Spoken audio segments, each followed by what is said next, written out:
Good evening प्यारे बच्चों।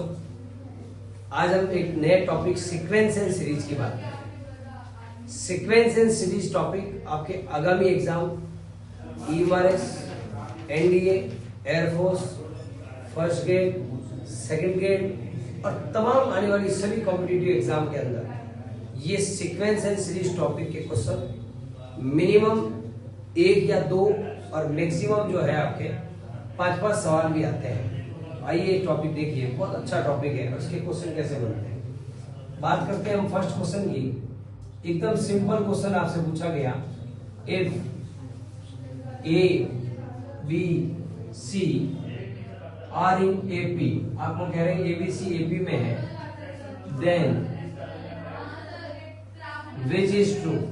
अगर ABC AP में है तो प्यारे बच्चों बताइए इनमें से कौन सा सही है। पहला B² is equal to AC, option B कह रहा है B is equal to A+C, option C कह रहा है 2B बराबर A+C, ऑप्शन डी कह रहा है B/A is equal to C²।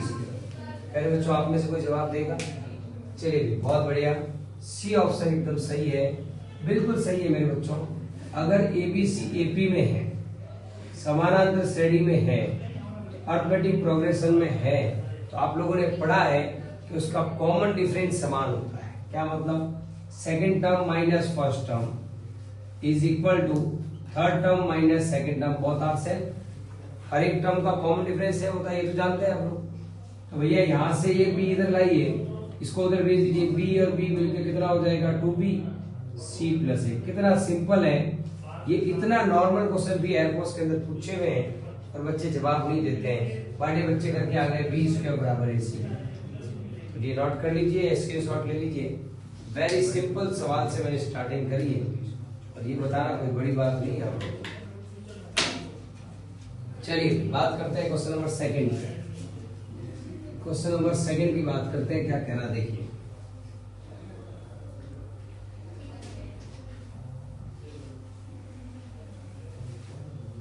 आपसे कह रहा है question number second, if 4P और 16 आर इन GP गुणत्व श्रेणी में है, then the value of P is option A 3/2, option B 9, option C 7, option D. अगर किसी बच्चे को नहीं सवाल आता है, नहीं फॉर्मूला आता तो भी बता देगा। अब इससे बड़ी बात तो क्या है बताओ आप लोग। भाई आपको इतना पता होना चाहिए कि ABC आर इन GP। अब प्यारे बच्चों अगर ये GP में है तो मुझे बताइए GP के लिए होता क्या है? Common ratio will be same. तो आप लोग क्या करते हो? Second term upon first term is equal to third term upon second term, multiplication करो क्रॉस में, जवाब आएगा B² is equal to AC। ये बात तो आपको पता है, ज्यादा नहीं पता है तो भैया यहाँ भी ये बात समझो, ये B है, इस B का स्क्वायर, बीच वाले का स्क्वायर बराबर आगती इंटू पागती, 4 इंटू 16 कितना हो जाएगा 64। P² बराबर 64 है तो बताइए P बराबर क्या हो जाएगा 8। इतना तो आप समझदार हो। कौन सा जवाब हो गया भाई? और यूं भी आप वैल्यू पुट करके भी देख सकते हो। क्या 3/2 हो सकता है, क्या 9 हो सकता है, क्या 7। समझदार बच्चा होगा और सीधी वैल्यू रख के देख लेगा, 4 2 जा 8, 8 2 जा 16, सीधा दिमाग लगा लेगा, है ना। तो कितना सिंपल सवाल है, बिल्कुल नॉर्मल क्वेश्चन ले रहे हैं, जो इनिशियल है, स्टार्टिंग है। जल्दी नोट करो।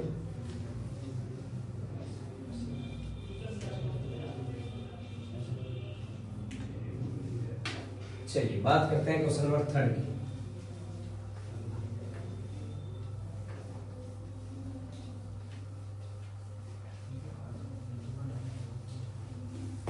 क्वेश्चन नंबर 3 आपसे कह रहा है, क्वेश्चन नंबर 3 आपसे कह रहा है, इफ 7 5 3 आर इन AP। ये कह रहे हैं AP में है, ठीक है। देन आपसे कह रहा है कॉमन डिफरेंस डी इज। अब अगर ये गलत बताते हो तो फिर दुख होगा मेरे बच्चों। गलत बताया है बच्चों ने, आप तो मजाक समझोगे, आपको लगेगा भी नहीं। ये भी बच्चों ने गलत बताया यार, इससे तो बड़ी शर्म की क्या बात है। अब यहाँ बैठा में से कुछ गलत बता देंगे, यहाँ बैठे हुए भी गलत बता देंगे। बच्चे कह देते हैं सर 2, मेरे बच्चों 3, 5, 7 देते हैं ना, तो कॉमन डिफरेंस डी की वैल्यू 2 होती है। आपने सीरीज को ही नहीं पढ़ा ढंग से। हमेशा डी बराबर याद रखना an माइनस an माइनस 1 होता है। याद रखो a2 माइनस a1 होता है मेरे बच्चों। सेकंड टर्म में से फर्स्ट टर्म लेस होता है, तो भैया सेकंड में से फर्स्ट जब आप यहाँ लेस करेंगे ना, तो d बराबर 5 माइनस 7, तो d की वैल्यू -2 आएगी। अक्सर बच्चे जो है ए ऑप्शन करके आते हैं। तो ये छोटी सी चीज है लेकिन बहुत बड़ी माइनस कर देती है मार्क्स को, और एक जो है चांस हमारे जीवन में आई भी हाथ से निकल जाती है ना। तो ऐसी छोटी छोटी बातें जो है आपको ध्यान रखनी चाहिए। करो स्क्रीनशॉट ले लो। कितनी छोटी बातें, इसमें कोई बेदगी वाली बात नहीं है। चलिए अभी क्वेश्चन नंबर करते रहिए। ये भी बहुत जोरदार है, बता दोगे तो मजा आ जाएगा। क्वेश्चन नंबर 4 आपसे कह रहा है, तैयार हो जाओगे बेटा। रोज अगर अपने से 5-5, 10-10 एमसीक्यू कर लिए, यहाँ की बत्ती जगनी शुरू हो जाएगी। ये ना केवल एमसीक्यू, ये एक टॉपिक को भी बाहर खींच के ले आते हैं। अभी डी बताया, a2 minus a1, an minus an minus 1 बताया ना सारी बातें। बस तो फिर क्या है। अब देखो ये क्या कह रहा है, if s2 is equal to, आराम से समझना, s2 is equal to 11 and s1 is equal to 6, then common difference D is। अब यह बच्चा जान ही नहीं पाएगा मैं कहना क्या चाह रहा हूं, क्या कहना चाह रहा हूं, इस बात को समझना।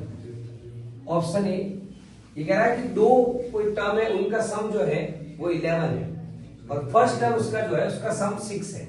तो आपको बताना है कि कितना होगा इसका, ये बातें बतानी है। 5, option B 16, option C 7, option D 0। प्यारे बच्चों आराम से बता सकते हो, आराम से बता सकते हो, कोई दिक्कत नहीं। बताओ जल्दी से, जल्दी बताओ। देखो मैं तुम्हारे से कुछ थोड़ी बहुत बातें करता हूं। देखो S1 का मतलब क्या है, पहला टर्म है। अरे भाई पहला टर्म कोई मान लो एपी है, उसका पहला टर्म 6 है, तो उसका सम भी क्या होगा, 6 ही होगा। तो ये तो पहला टर्म है, ये तो मानते हो। अच्छा बताओ S2 का मतलब क्या है। S2 का मतलब है उसके अंदर पहला टर्म भी है और दूसरा टर्म भी है। हाँ बोलो, S2 का मतलब यही हुआ। तो इसका मतलब मैं ये बोलूं first term plus second term मिला के कितना है 11, और अगला चिल्ला चिल्ला के कह रहा है पहला टर्म तो क्या है 6 है। तो मेरे बच्चों अब तुम मेरे को सेकंड टर्म नहीं बता सकते हो, अब तुम मेरे को सेकंड टर्म नहीं बता सकते हो क्या, कितना है बताओ, 5 है। अरे मानते हो कि नहीं मानते हो, पहले ये बताओ मुझे। है अगर ये चीज है कि दूसरा टर्म 5 है, तभी तो उन दोनों का सम क्या हुआ होगा 11। अब मुझे बताओ ये 6 है ये 5 है, तो कॉमन डिफरेंस निकालेंगे तो क्या होगा, ये हमने ऑप्शन ही नहीं दिए।